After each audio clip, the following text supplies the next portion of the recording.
যখন শৈশব ছিল তখন এই পদ্ধতিতে অর্থাৎ দড়ি, একটা ভার আর একটা মাছ ইউজ করে কাঁকড়া ধরার পদ্ধতিটা বেশি প্রচলন ছিল, কিন্তু বর্তমান যুগে বেশি দেখা যাচ্ছে যে এই নতুন পদ্ধতিতে কাঁকড়া ধরছে সবাই।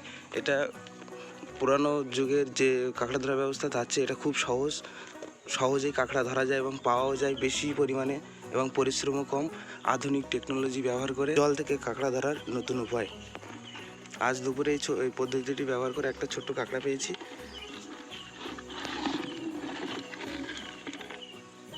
বালতির মধ্যে দেখা যাচ্ছিল না। যাই হোক, এই কাঁকড়াটা পেয়েছি। কতটা ওজন হবে বোঝা যাচ্ছে না, তবে যা ওজন হবে, যা দাম লিঙ্কে দিয়ে দেবো।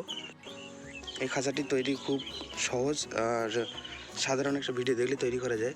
এটা খুব আরামদায়ক, কারণ আগে যেভাবে কাঁকড়া ধরতাম সেগুলো মানে দিনের বেলায় ধরতাম, রাত্রে সম্ভব হতো না, কারণ এই লাঠি দড়ির মাধ্যমে ধরলে সেটা নিয়ে বসে থাকতে হয় এবং বারবার চেক করতে হয়, কিন্তু এই পদ্ধতিতে কোনো চেক করার দরকার হয় না। কাঁকড়া একবার ঢুকে গেলে বহু সময় যদি না কেটে বেরিয়ে যায় তাহলে থেকে যায়। একটু মুখ থাকে যেটা দুপাশে অবস্থিত, আর এটা দেখতে এরকম কিছুটা গোল করা হয়, আর এটার মধ্যে ভাড়া দিয়ে কিছু খাবার দেওয়া হয়। যেমন এই একটা মাছ আছে যেটা এর মধ্যে দিয়ে এভাবে দিতে হয়।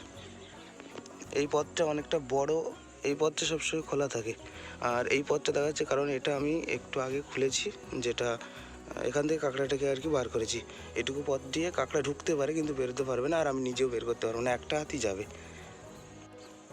যারা কাঁকড়া ধরে তাদেরকে বলবো যে তোমরা দড়ি সুতো ব্যবহার করে, মানে যেটাকে দোন দেওয়া অনেকে বলে গ্রাম্য ভাষায়, এইভাবে যে কাঁকড়াগুলো ধরো সেটা অনেক কষ্টকর। আর অনেক কাঁকড়ার খাদ্য নষ্ট হয়, কারণ কিছু কাঁকড়া হয়তো অদেখার কারণে চলে যাবে, কিছু কাঁকড়া চার খেয়ে চলে যাবে, ছোটো কাঁকড়াও খেয়ে নেবে, অন্য অন্য মাছেও চার খেয়ে নেয়। শুধুমাত্র এই পদ্ধতি ব্যবহার করলে কাঁকড়া বেশি পাওয়া যাবে, কাঁকড়া সহজে পাওয়া যাবে। আর চারেরও অপচয়, মানে চার মানে এটাকে চার বলে যখন কোনো কাঁকড়ার খাদ্য হিসেবে ব্যবহার করা হয়, মানে মাছ আর কি, এটা কম লাগবে।